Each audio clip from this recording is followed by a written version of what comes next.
Welcome to another episode of Complete Developer Podcast, the podcast by coders for coders about all aspects of creating your best life as a developer. I'm Will, the accomplished developer and aspiring software architect. And I'm Beej, the journeyman developer sharing my journey in development. You've been at the company for several years with lots of value brought in, but aren't seeing it in your paycheck. You're enjoying working from home and want to make it a permanent thing at your workplace. You've decided to buy that new car, but hate high-pressure salesmen. Welcome to the world of negotiation. In this episode, we're going to introduce the basic concepts of negotiation, walking you through the process from planning beforehand to closing the deal. But before we get started, Will, what have you been fighting this week? I wouldn't say I've been fighting it. I've been enjoying it. I've been playing around with TypeScript and Node and Mongo. And the main thing I disliked about Node was JavaScript, the loose typing, just how many times I'd end up in a weird corner and get and like fighting a bug that I couldn't find because of the type system. And if I do the things in TypeScript, I don't have that problem. And now I'm looking at it going, this is just about as good as my C# environment. And then with Mongo, I'm like, this is better. I'm not fighting like crazy deep queries. I'm like that close to just switching, Are you looking at like a MERN stack? Probably, yeah, give or take. Let's see. That's Mongo Express, React, and Node. Yeah. I'm not sure about whether I would go for Express or not. There's some other routing engines that look compelling as well. Yeah. And so I've actually been like watching some of the flame wars between adherents of those things, just to see who has a good point. But I haven't made a decision on that yet. But yeah, I'm really liking it. And, with doing the Gatsby stuff, I'm having to write a lot of JavaScript anyway. Mm-hmm. And so my JavaScript has gotten better just in the last 2 or 3 weeks. Than it was, even though I do it all the time at work, but not like the structured, hey, I'm writing a command line app in JavaScript for utility purposes or whatever. And so it's been interesting. So how about you? I remember when you had me doing JavaScript in vanilla JavaScript. I wasn't even allowed to use jQuery. Yeah.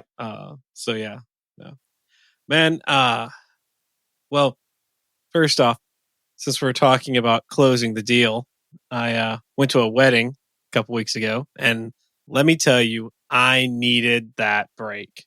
I ended up taking 2 days off for the trip because we decided to spend an extra night in Alabama so that we could visit some breweries in Birmingham on the way back. So 4 days, and my only responsibility was to stream the wedding so that Amanda's parents could watch it. Her dad had hurt his back, so they couldn't travel down to Southern Alabama. I didn't set an alarm the entire time I was down there, and it was glorious. I still woke up fairly early in the morning, but I didn't have to. We got to the wedding venue a couple of hours early on Saturday to set up the equipment. That really took most of the time. I'm glad we got there as early as we did. Thing is, I haven't streamed directly from Facebook in a little bit, so I didn't know they'd changed their interface. And it's apparently rather new change because they still had the option to go back to the old interface. You mean the UI changes? Because they hit me with those today. Yeah. For the streaming on Facebook, live streaming. And so, yeah, I've been using Restream. That's what we use at church. And so I've just been using that. And to stream to a private group, you have to pay for Restream. And I was trying to kind of save money. I should have just gone ahead and paid the $20 and done it. Anyway, it didn't work. First off, it didn't recognize the camera. Then when I went to my backup camera, it wouldn't start the stream. Finally, as the music started for the procession, I just gave up and went with my quaternary plan and held my phone from the front row. You should have yelled World Star a couple times just to make sure. You know what? It worked. Everyone was happy and my job was done. I got to go and enjoy the rest of the wedding, eat some cake, have some champagne, dance a little bit. It was awesome. After the wedding, We were going to go hang out with Amanda's older brother, but their kids fell asleep. And so they're like, hey, we'll hang out another time. They live in Clarksville, so it's not very far away. So we hit up one of the breweries down in Mobile, and we're sitting outside just kind of sipping on some beer. And like, I looked over at Amanda. I was like, I am relaxed. I'm relaxed for the first time in months because I've just been go, go, go, especially through this crisis as we've had to like our whole team for streaming at church was created. And we've just been constantly, figuring stuff out and doing stuff. And so this is the first time I've actually had to like sit back and not have to worry about getting something set up or doing anything. And it was nice. We didn't have to check out of the hotel until noon, and all we were doing was driving a few hours up to Birmingham so that we could go visit some breweries. And that was just cool, man. It was really relaxing and really good. So with that said, let's get on into book club.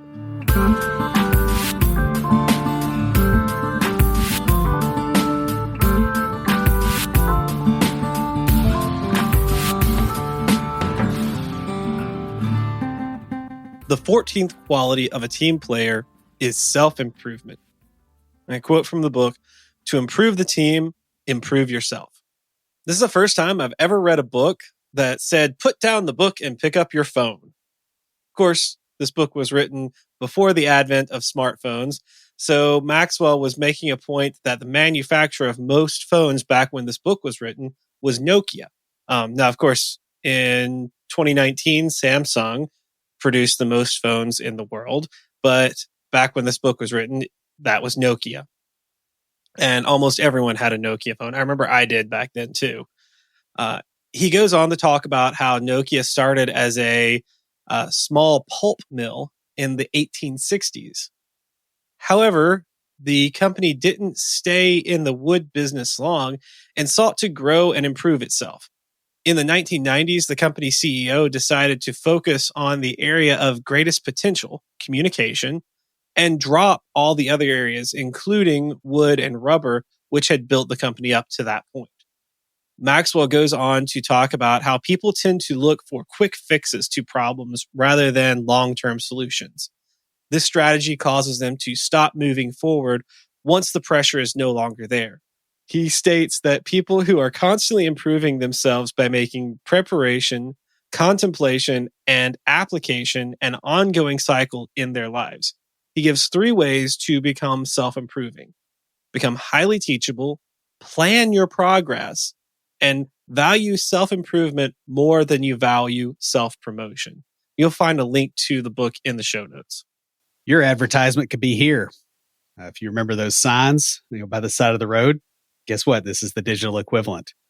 If you like the show and would like to advertise on here, send us an email to adverts@completedeveloperpodcast.com. We have short-term, long-term, and other sponsorship opportunities. Reach out to us and let us help you reach the people that you're serving. Negotiation is defined as a discussion that is aimed at reaching an agreement. It is used to settle differences and reach a compromise without argument or dispute. People will aim to get the best deal for themselves when coming to an agreement. However, the idea of good negotiation is to find mutual benefit in order to maintain a relationship between the parties involved. A lot of people dread negotiating with others. What they don't realize is that they're negotiating all the time, even daily. Formal negotiations happen when discussing terms of a job offer with a recruiter or when buying a new car. But informal ones are more common and occur when you do things like determining who gets to pick the movie for date night, working out a conflict between coworkers, or convincing a client to take a late delivery. Whether we like it or not, we are negotiating all the time. Learning the basics of negotiation can help us to be better able to come to an agreement faster and with better results for all the parties involved. In this episode, we're going to discuss the basics of negotiation, from what you need to do before going into a negotiation to what to do while in the middle of it and how to respond to offers and counter offers. Finally, we'll talk about some common tactics that people use when negotiating and how to counter them. So I guess to get started, let's talk about what you need to do to prepare before you go into a negotiation. No. The first thing is you need to know what you're trying to accomplish. I mean, this is key. If you don't know that, you're not going to have a goal. You're not going to have a plan. You're not going to be able to go anywhere. So like the first thing you have to do is know what is it that I want out of this? Like why am I going into this negotiation? If you're talking with a recruiter, you kind of some of them, especially in the formal setting, you're starting off with knowing what you're trying to accomplish. From a loose standpoint, you're trying to get a job that pays well. You may not know exactly the details behind that, and that's where the preparation comes in. In a more informal setting, though, you're not going to, you may not know going in, if you're not prepared for it, what you're trying to accomplish. That's why you want to look at it beforehand and go, all right, I'm going into this. What am I trying to accomplish here? Yeah, you also need to have a definition of success. You need to know what that looks like, or you're never going to attain it. Like you talked about with the recruiter thing, a lot of people are like, well, I want to get a job. Well, you can get a job. You can walk down to Wendy's, get a job. Mm-hmm. But you're trying to get a software development job that pays well and probably doesn't work you to death and those kind of things. Actually kind of write that stuff down and really figure that out. Don't just, I'm going to get a job, because that's probably not going to help you very much. Mm-hmm.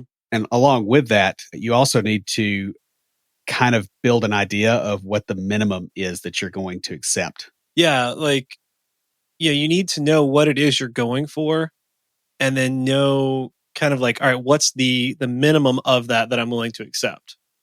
Because if you don't set that going into the negotiation, then you will be talked out of what you really want or need from that matter. I mean, if here's an example, my little sister just bought a new vehicle because they have a third child on the way.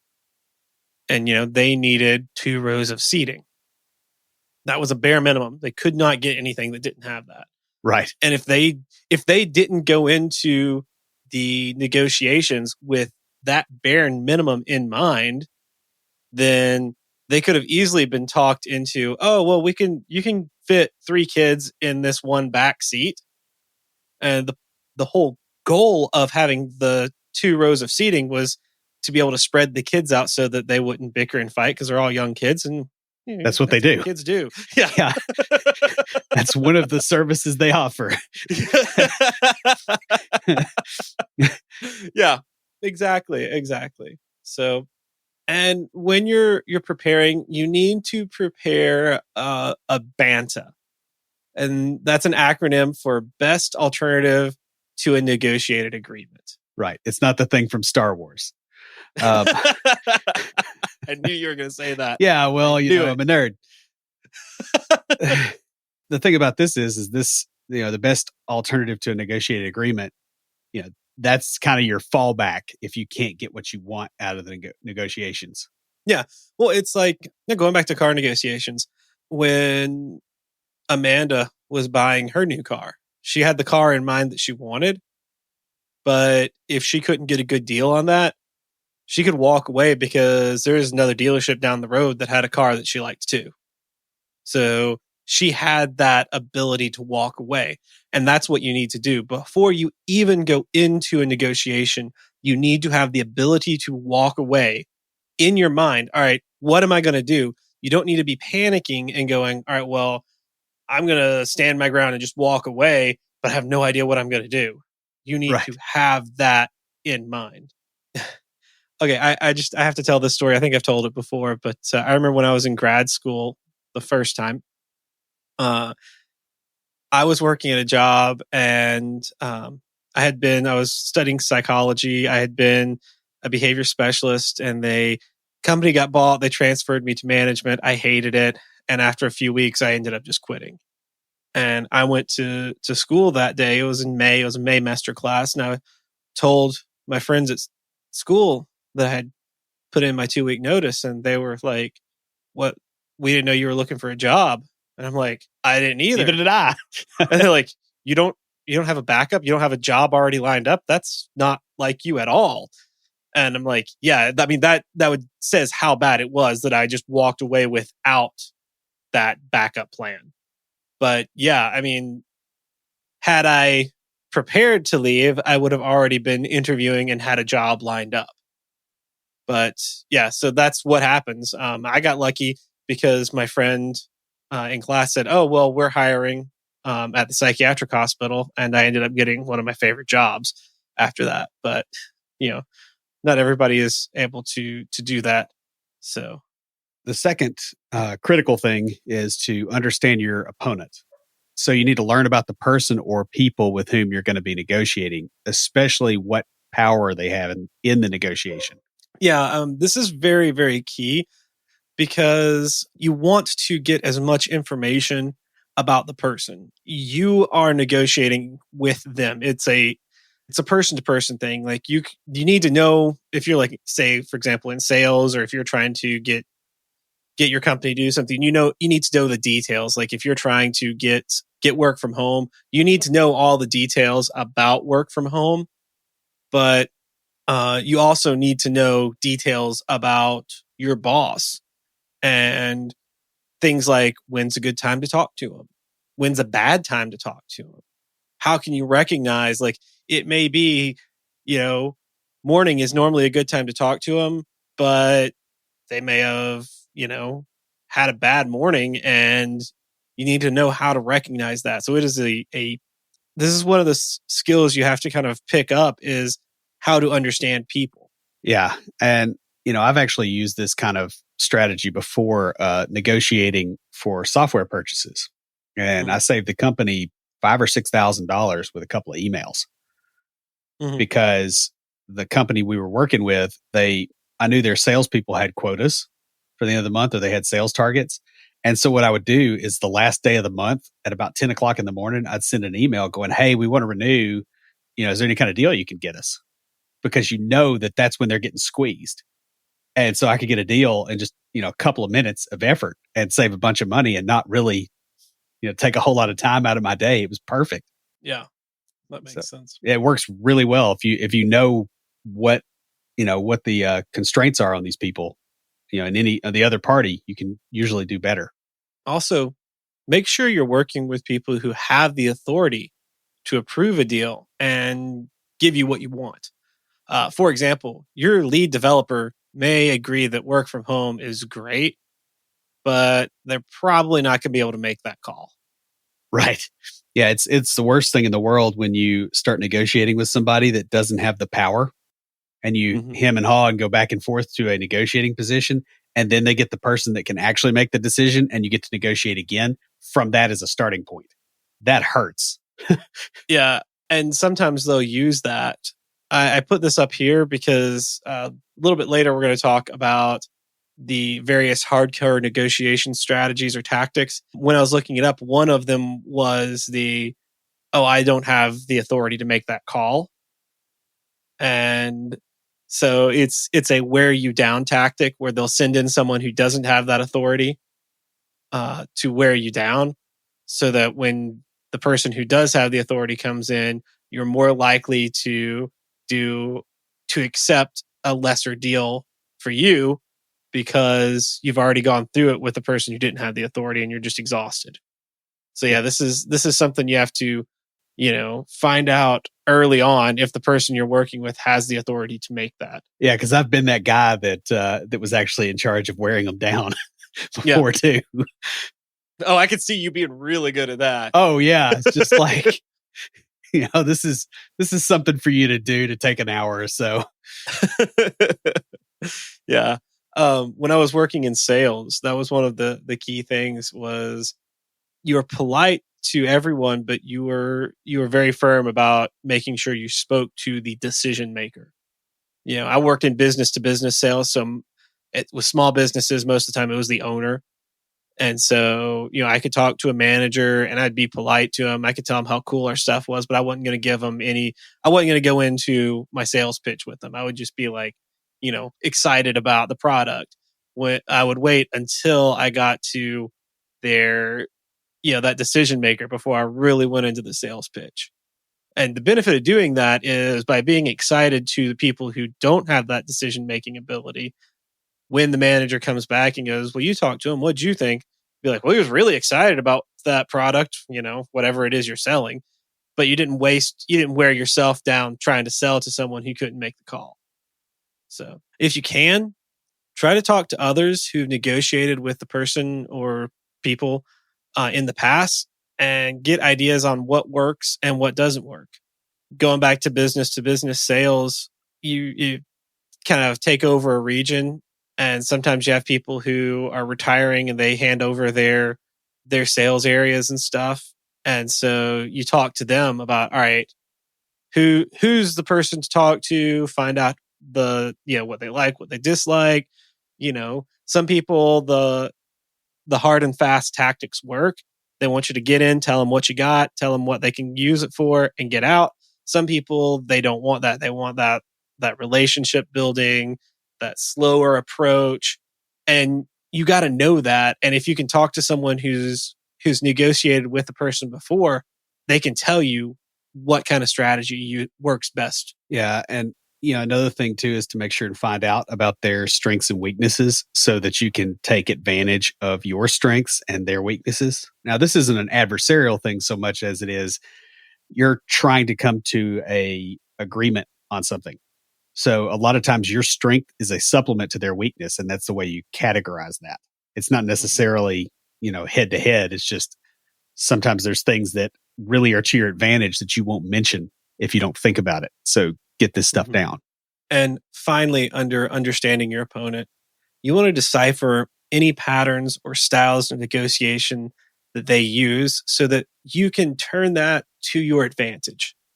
I kind of talked about when you're asking other people who've negotiated with them what their styles are and learn it that way. This is sort of if you don't know anyone who's negotiated with them, or you can't talk to someone about it. When you get in there, you can pretty quickly pick up on, all right, this person is the two I use. This person is hard and fast. Get in, tell them what your offer is, tell them why they need it, and be done. Versus this is someone who wants you to come in and spend the time kind of building them up and making it like building that relationship. If you're paying attention, you can pretty quickly tell these two types of people apart. Yeah. Usually they'll tell you. Yeah, that's honestly, true. like it's not really, you're not doing detective work here. You're like, oh, there's the patently obvious thing right in front of me. Yeah. So speaking of things that right in front of you, you need to make a plan ahead of time when you start going into negotiations. You want to find out where your line is drawn and where you won't cross. Because you don't want to be trying to decide that in a negotiation when somebody's talking to you, because your thoughts are going to be muddled and you're going to be more desperate in that situation than you are beforehand. Yeah, you want to have those hard lines, and we talked about this in preparing. This is taking that preparation and applying it to the specific situation. Now, a big thing with making a plan is the first offer, whoever makes it, sets the benchmark. So, if you're the one who makes it, and that's going to be based on a lot of different things in a negotiation. Like, in some situations, you don't want to be the first person to make an offer, like salary negotiations. Whereas if you are in a sales role, then it is like, as the salesperson, it's up to you to make the first offer. Right. But that is going to set the benchmark. So you need to be aggressive and ask for more than you want so that you have room to compromise and to give things up. Yeah, there's always going to be some give and take in most negotiations, except when you're negotiating either with somebody who won't move at all or who doesn't know what they're doing. There's going to be give and take, and you have to know what you're willing and unwilling to compromise on. Yeah. I would say if there's not give and take, then it's not a negotiation. Yeah. Yeah. By the definition of a negotiation, it's not a negotiation. It's something else, but I would not call that a negotiation myself. Yeah. Yeah. But you're right. You do run into those people, and we'll actually talk about that in a little bit. Yeah. And another strategy is to have a few concessions ready that don't reduce your position. Mm-hmm. So, you have something in there that maybe will annoy them about the deal. You pick something that you're like, yeah, that'll probably annoy them. And that's the thing I'm going to put in there so that they negotiate against that and they feel like they won and you still get the rest of the stuff you want. Mm-hmm. Yeah. One of the places I read a few articles about this. I used some of them in writing it, but I read quite a few. One of them talked about having like they called it spare parts. So they're talking for salespeople, but just having those extra things in there so that when they go, all right, well, what can we get rid of to reduce the price, or I can't go over this amount, then you can be like, oh well, we can give up this or give up that. If you're going in if you're negotiating, say, with a recruiter about job stuff, you go in and say, oh, I want all these things. Whereas, the main things you want are, I'm going to go with the ones that Will and I want: work from home, livable salary, stock options in the company would be nice, but they're not a requirement. That's something you can give up, stuff like that. A company provided car would be really nice, but that's something you could give up. Yeah. I would probably throw that out, initially as a negotiating point, just because I know that they know how much of a slob I am. And so they would resist that because they wouldn't want the cleaning bill. And I could get the other stuff I wanted, right? Like, yeah. Now, granted, I've never worked anywhere that's given me a company car. Fair enough. I actually don't think I've never had a company phone either. Now that you mentioned that. Nope. So, well, I purposely, I've had a company phone places, and I don't ever want to do that again, because when you have a company phone, they can call you at any time, or at least they think that. And then, they don't like it when you turn that phone off and you're like, I was asleep. Yep. Because people sleep at night. Yeah. There's concessions there, but, that's like, being on call is one of my hard lines. I don't want to be. I've worked jobs where I was on call, and that's not something I ever want to do again. Yeah, I'd have to have triple the salary at a minimum to be doing that, because it's like you don't have your life, you don't have control over your life, and they don't want to pay you appropriately for the fact that they're taking all that time from you. So that's definitely a red line for me as well. Yeah, of course, I'm very happy where I am at with my job. I get to do some really cool stuff, and I work with some really awesome people. So I'm not looking to go anywhere anytime soon. But, I have been in those negotiations. I will tell you one thing that is really interesting. We kind of don't actually hit on this because I just thought of it. But I worked for a couple of places where they paid you for mileage. Yeah. And I had been told by someone else at a different place what they got paid for mileage. So when I went in, I just asked for what they got paid. I was like, here's what I would like. Actually, I asked for a little bit more than what they got paid because I figured there'd be some negotiation. And there was some negotiation. I ended up getting what my friend got paid for mileage, which was 15 cents more a mile than anyone else. Because everyone else had went in and they're like, oh, we pay 35 cents a mile.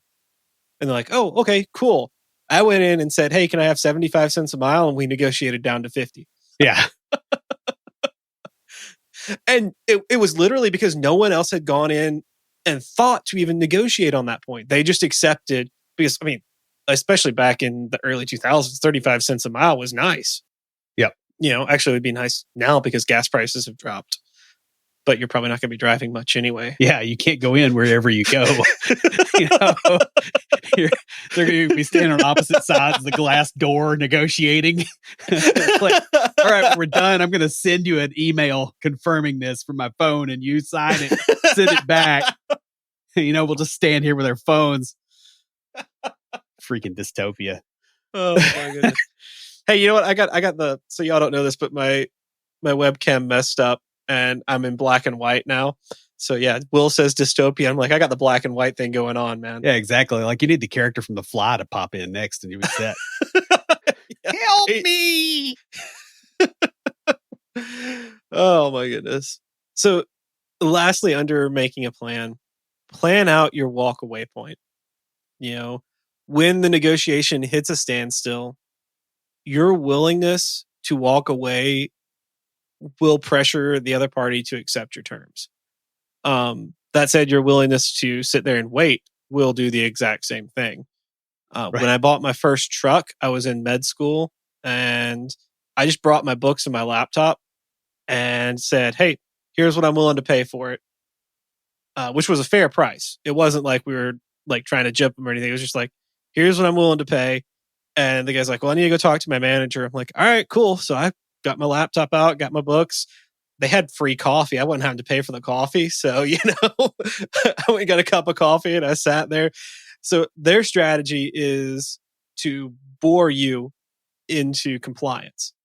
Right. And whereas your strategy with medical trivia is the upgraded version of that.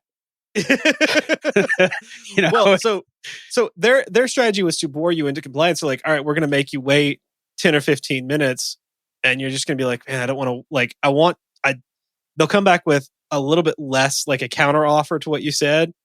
And you're like, man, I don't want to wait another, much longer. I want to get on with my day. My strategy was I'm going to tie up all your time and you're not going to make another sale. right. And I'm going to study. And the second time he left, he came back. He's like, he gave me the offer I made. And it was just like, boom. So we're going to talk about strategies in a bit, but just this popped up right here with like making a plan.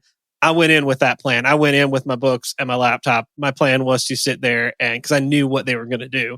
So I'm like, all right, I'm going to counter this by I'm going to come in and study and I'm going to make it obvious because I like spread out my stuff on his desk. So he couldn't Yeah. even work. Yeah. I mean, the thing is when you go in there and they can look at you and go, okay, this dude knows my game. Mm-hmm. It's just not worth trying to counter you at that level versus just trying to make it up on volume. Yeah. Yeah. Well, the thing is, he could get me out the door and still, like, it wasn't like they weren't making a profit. Right. Like, he could get me out the door with a decent deal and go on and make another sale. Or he could try to get a few more $1,000s out of me and end up missing out on, $10,000 or $20,000 in sales. Right. And by the way, his commission was only 1% of that. Yeah. A couple $1,000, right? So like Yeah. it doesn't take very long at all before the break even point is hit. Mm-hmm. Exactly. So now that we've talked about what to do beforehand, when you're negotiating, you want to aim for both parties to get something out of the deal. This is called a win-win scenario because both sides come away with something they want. In the story we just talked about of me buying my first truck, yes, I was asking for a better deal than what they wanted to give, but I wasn't asking them to lose money on the deal. They were still going to make money. It's just they weren't going to make as much money, where we both got something. The salesman got a commission. Like he made enough to get a commission, but I also was able to get the truck at a decent rate. So, and that's what you want with these scenarios. Like, Will, you wrote the book on remote work. What would be the win-win scenario when you're talking with your boss about maintaining that after this crisis is over? Well, higher employee retention, less disruption for the second wave or third wave or fifth wave of COVID, however many we end up getting. It's easier to hire more workers. It's easier to get more work out of people. You have improved documentation of your workflow. I mean, and I cover this in the book, and that's kind of why that's in there. Is it's like, look, if you're going in and negotiating, going, I like work from home better, that's not a win. But if you tell the boss, hey, you like work from home better because here's why, it's a whole lot easier to essentially make the sale. Yeah, no, that makes perfect sense. And you really hit on an important point. It's very, very key that both sides feel they got something out of the deal. Right. Especially if this is going to be an ongoing relationship. So, like with your boss, you're going to keep working for this person, presumably. least for a while. Yeah. Uh, Some of the yeah, times I've negotiated, it hasn't lasted all that long, but it happens. yeah. The goal here is to continue working for this person in the way that you want. So you want them to get something out of it and you to get something out of it, because I have seen people who say, I want this or I'm leaving. And, the response was, bye, Felicia. The response is, here's a box, pack your crap and get out. It's usually a little bit more harsh than bye, Felicia. Yeah, I mean, you definitely want to give them something that they win for negotiating with you, right? Like, the thing about, the win-lose type arrangements is that even if this is a one-off, they're still going to be mad about it. And you don't know when that person's going to show back up. Yeah. There's one guy I have worked with at 3 different jobs, and he has mentored a couple of my mentors at different places. And it's like, what if I went into a discussion or negotiation with him and burned him? Yeah. That would not be a good look. Let's put it that way. It would be almost impossible to do well enough on that first deal to make up for the loss on the downside. Yeah. It's crazy because taking that win-lose strategy, even if you only think you're ever going to negotiate with the person once, will come back to haunt you. Either it's going to affect your reputation, or you're going to work with them or someone else they know, or you may end up having to interact with them again. I mean, it goes back to what we were talking about earlier. The whole point of negotiation is for both sides to come away with some value. It's best if they can both get everything they want, but that's not always the reality. And that's why if you go in with, all right, this is everything I want, this is what I'm willing to accept, and this is what I'll be happy walking away with, then you can have that negotiation, and they're going to come in with their idea of what they want and what they're willing to walk away with. And the whole point of negotiation is to find a way for both of you to get, at minimum, what you're willing to walk away with, and at best, everything you want. Most likely, you're going to fall somewhere in between them. Yep. So the 5th one is to be patient. Don't negotiate with yourself.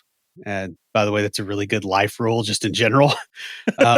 If you make an offer first, then wait on the other person to make a counter offer. Don't make an offer and then start backing off from it. Because once you do that, it's like running from a Doberman. You're going to get bitten in the butt just because you're acting like a prey animal. Yeah. I've been in software pricing negotiations where the other party started doing that.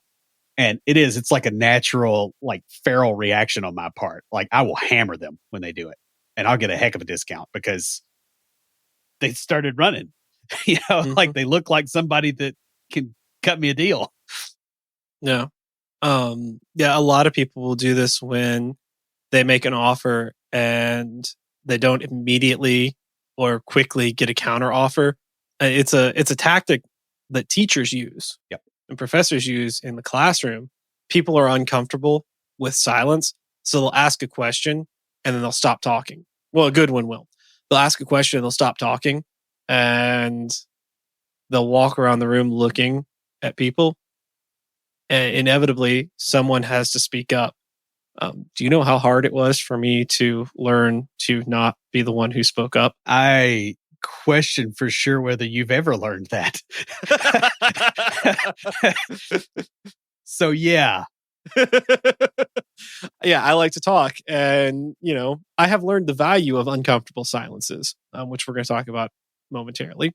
Make sure that you get a counter offer before making any concessions on your original offer. Like Will said, don't make an offer and then immediately start backing off, or even don't make an offer, and if they ignore your offer and keep talking, you start backing off or come in with a second lesser offer. No, stand firm. If you make an offer and they're still talking, they're not ready to counter offer or accept your offer, Keep talking to them, keep selling your original offer. Don't back off of it. Keep pushing that offer until they either accept it or make a counter offer. It's a sales tactic, closing the deal. It's like it's ABC, always be closing. Well, and the other thing too is like the notion of interrupting somebody while they're considering your offer. They might have been about to accept and you just intercepted that thought with a lower price point. Like, Yeah. why would you do that? Mm-hmm. Yeah, especially if you're trying to talk them into something big, like permanent work from home, or you're wanting to make, you're talking a big salary negotiation, you're talking a big sales, you're a big purchase, and your company makes an offer of like, all right, well, we'll give you this much for that, and they may be considering it, and they may continue talking to you because they are uncomfortable by the silence, but they're considering your offer the whole time they're talking to you. They're just trying to fill that silence while they plan it out. This is a big tactic with when you have multiple negotiators in the room. Yeah. Where one of them will continue talking while the other one calculates out, all right, can we accept that offer, or what can we counter offer with? And then if you come back while they're making that plan with a lesser offer, you've just opened yourself up, because they're like, oh, well, we can get a lot more than what we were even thinking. Well, the other thing too is if they're uncomfortable with the silence, they'll tell you stuff that helps you make the sale or that might help you make an upsell. That's so true. Right. So like your boss, like you could be going to your boss and going, hey, I want to work from home 2 days a week. And your boss is trying to fill the silence, and they let out that, it'd be really great if, we did allow work from home 4 days a week for that matter, and just came in for the day that we have meetings. And they may leak that out because they're thinking about what you said more than what they're saying. Mm-hmm. Like that is completely possible. Yeah, that's true. I like your thinking there. I'll give you a great example of that. So one of my coworkers, he now lives in Mississippi. We went to 4 days a week, coming in one day. His wife got a job. She's a software developer as well. She actually used to work with us, but she got a job, and they were going to move back home to Mississippi, where they're from. And he came in and he's like, hey, she got a job. I've interviewed at a place. They're making me an offer down there. I really like working here. I like you guys, but I can't work here and come in one day a week and live in Mississippi. He's like, can we make it where I come in twice a month? And through the boss at the time, talking it out, he ended up getting to come in one day a month. And so they turned that into a working vacation where they come up to Nashville. Well, they don't now because none of us are coming into the office, but they had turned that into a working vacation where they would come and spend the weekend with some family up here in Tennessee. And it was just, he was asking for a lot less, and ended up, because of that exact strategy, getting more than what he even came in asking for. So yeah, it totally works. I will say this though, not making a credible offer may lead the other side to ignore your offer completely, and may even end the negotiations early. Yeah. So if you go in saying, I want to work from home, you didn't put an amount on it. You didn't say I want to work from home 1 day a week. You just kind of said I want to work from home, open-ended. Like that is not a credible offer. That's not a credible negotiating point. mm-hmm. And so when you come in there like that, yeah, they're going to totally ignore you. Or more than likely, they're actually going to build their resistance up. So when you do get your act together, it's harder to negotiate. Yeah. Well, like if this coworker of mine had gone in and asked for never coming into the office, he wouldn't have gotten that. Right. And then if he'd come back and said, well, what about 2 days a month? They would have just ignored it and said, no, we'll just replace you. But because he came in with a credible offer and did such a good job negotiating, he was able to get more than what he wanted out of it. Next, and I kind of hinted at this earlier, know when to keep your mouth shut. Key to a lot of things. Yeah. Except for podcasting. Yeah, well, that's true. That's true. Silence can be your greatest ally. Don't make the mistake of continuing to talk after you've succeeded in getting what you want. You know, they may have said yes, and you keep trying to sell them on it. Not that I've ever done this in the past I have. week. And I remember one of the best compliments I got at my previous job was I was actually in a sales call and, said enough to basically raise the buying temperature and to get them talking about, wanting the software. And then I shut up. And my boss was like, that's exactly what you do. And yeah, but I've also done the other thing where you just jabber about, well, it could do this and do this. And it's like, they already want, like, give them the freaking contract and let them sign it. Like, don't keep, because you don't sound confident when you do that, right? Like, it's like, okay, you've made the sale, accept the sale. Yeah. Yeah. That was a key thing when I was learning sales, especially business to business sales, because it's really easy. And this is the thing. There's a difference between, we're not talking about upselling. We're talking about you're still trying to make the sale. We're not talking, going back to the example of my coworker, we're not talking about trying to get the two only coming in 2 days a month. We're talking about going for not coming in at all and then settling on 1 day a month. We're talking that like, keep your mouth shut when it comes to they've agreed to your terms. They've agreed to what you want. And one of the big reasons for this is something that the best negotiators know. They know that listening is way more important than talking. Yeah, because if you've already overcome all the objections, the only thing your talking can do is create more of them. Mm-hmm. Right? Like, you're not going to. It's almost like you have to get up to, from it being an off to an on, and it's a bit field. It's not an extra large value of true. Right? Yeah. Like, shut up and stop instead of trying to do that. Yeah, boy, that really put that in programmer terms, I guess, on that one. That was good. Think about it, is talking too much. A lot of times it's not about finding an acceptable compromise. It's not about finding a win-win scenario. It's about proving a point. I mean, just look at social media. Yeah. Like, how many of those people proved a point versus how many of them convinced anybody?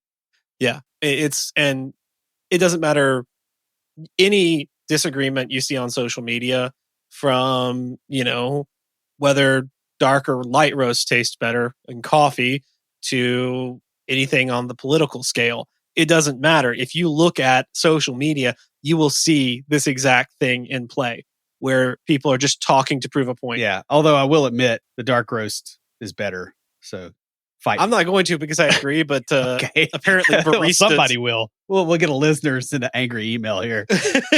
I gave you a 1-star iTunes rating because you like your coffee dark, and you're wrong. I don't know how popular we are amongst baristas. I know a couple who listen to us because they're in school for computer science, but that's about it. You never know. Hey guys, you know who I'm talking to. Also, you got to be careful what you say, especially early on, as once you said something, you can't retract it. Oh my goodness, I got an email just yesterday that I was reading. I'm like, what? I don't this didn't make sense because the person sent it to the wrong group, and then he retracted it. And that's a weird thing about Outlook, is when someone retracts an email, it doesn't actually delete the email. It sends a message saying so-and-so retracted that email. Yeah. So-and-so retracted this email in which they said, yeah, these things. Yes. So you need to talk enough to get your point across, to have that back and forth. But you got to watch what you say, because, I mean, especially if it's a first impressions, you only get one time to make them. Yeah, which is also why, like, stuff like politics probably doesn't need to be in the sales process unless you know what the person's politics are very, very well. because it's so easy to put a foot wrong. Oh yeah, even then I would hesitate just because they may agree with 90% of what one candidate says or what one party says, and then you talk about that 10% that they disagree with. Yeah. Oh, I mean, I've actually seen that happen, and it's so funny when you're not, like, when you don't have anything in the game and you're just sitting back watching it. And that brings up something interesting that happens in those situations too, is like, if you mostly agree, like, people are a lot harsher to near defectors than they are to far defectors. So if you slightly disagree on something, I mean, like Baptist and Church of Christ, for instance, they'll butt heads all day long over stuff, but you get a Church of Christ person and a Catholic, there's no argument because they're so far apart. They don't have the discussion points. It's like, it's a weird thing with human behavior. So be really careful about that. Yeah, I hadn't thought about that. I should have known that, given that I grew up Church of Christ and I, dated so many Catholics. Yeah. But no Baptists, right? Not that I recall, no. Yeah, I can't think of any either. So that's what I'm saying. It's a thing. I'm not sure. Fair point. I'm not sure why that makes sense, but it definitely fits. That's so wow. Yeah. That's speaking of stuff like that. Understand how to deal with various hardcore negotiation tactics and styles, because if you are in one of those situations, that's what you're going to be getting.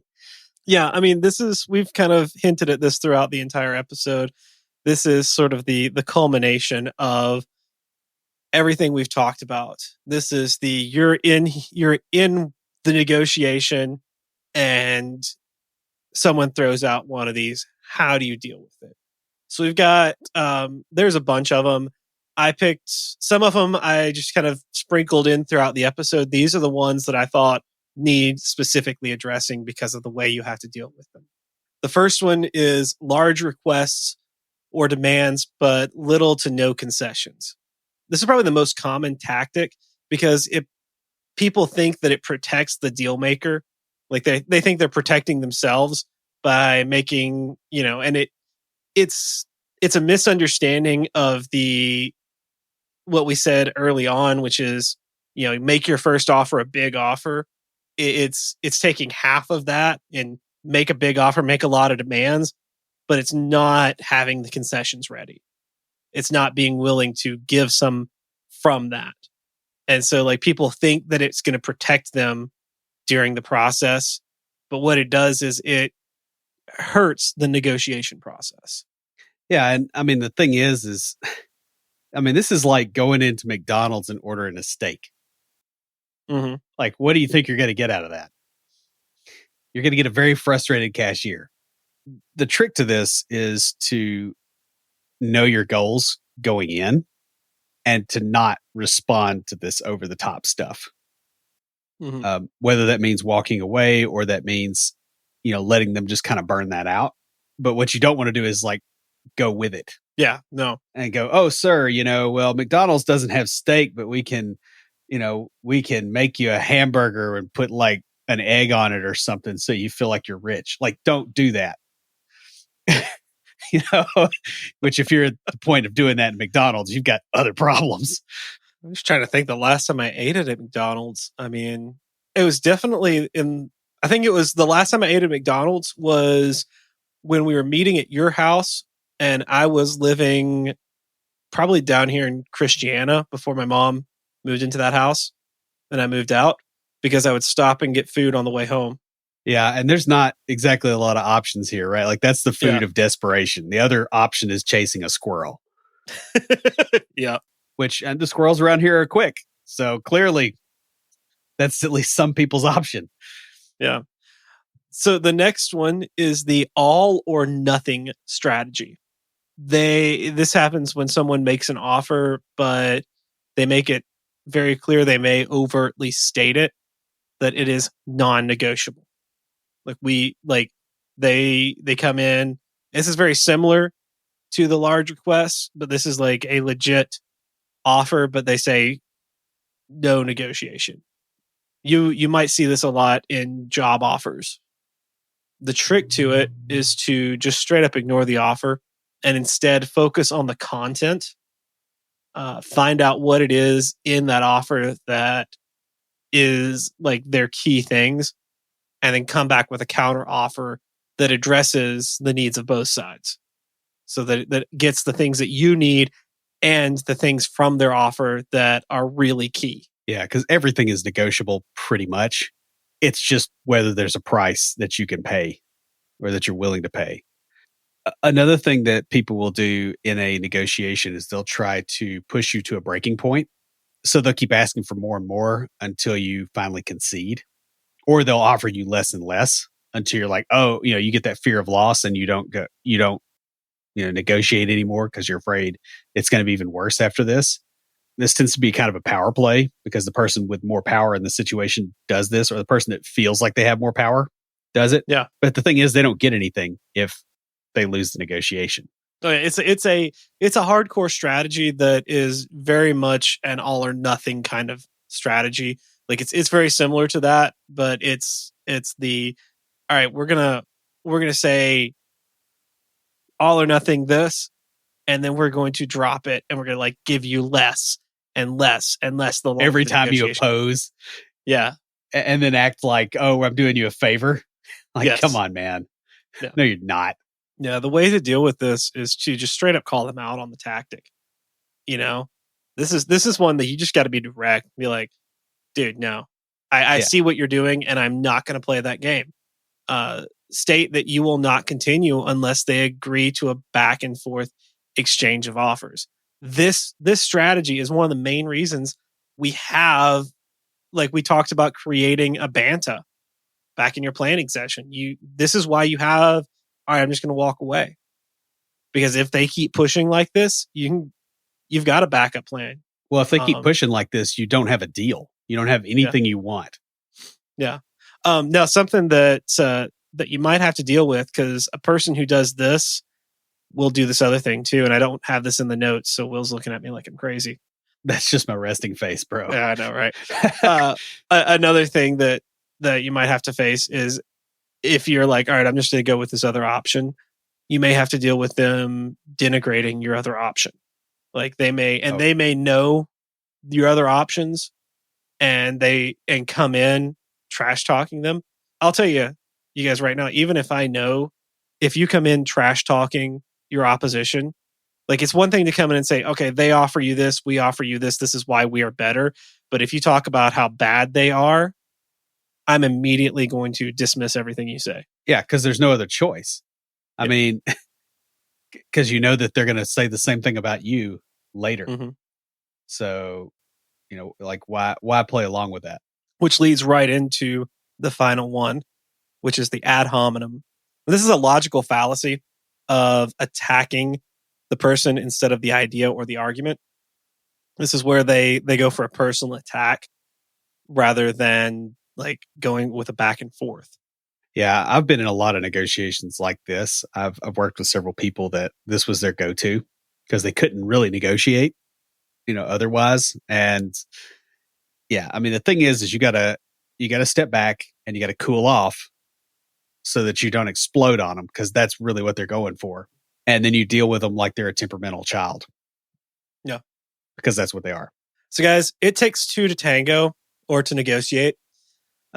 If you or the other party feels that you're not getting something out of the deal, you can walk away. You may be the best option, but if they don't feel they're getting what they need, they're likely not going to accept your offer and may even leave the negotiation. And remember that while you have a backup plan or a banta, so does the other side. Doing your research and preparing before you go into any negotiation will help you come out ahead and happy. That pretty much wraps us up before we close everything out. Will, what do you have for us this week for Tricks of the Trade? Well, I'll add one kind of sub point to the whole discussion, and that is be careful that you're not negotiating things that aren't negotiable. So, for instance, I know quite a few people who negotiate things in their personal relationships that they shouldn't be negotiating. Mm-hmm. Right? Like you'll see this with like the desperate nerdy guys and some of the girls. Like probably like late high school and college, where they try to negotiate somebody into feeling attraction for them. And that's not a negotiable thing. It's at a level that's completely different from that. Another good example is, I'm not going to negotiate and say, if you treat me like a decent human being, I'm going to do X, Y, and Z. It's like, no, you're going to treat me like I'm a decent human being. Full stop. Mm-hmm. That's not a negotiable thing. And if you start out treating it like it is negotiable, it'll get negotiated away from you. So do be careful that you understand the difference between things that should be in a negotiation and things that shouldn't, because that will make your negotiations better. It'll also make the things that are non-negotiable better. Is understanding the difference. So that's pretty much all I got.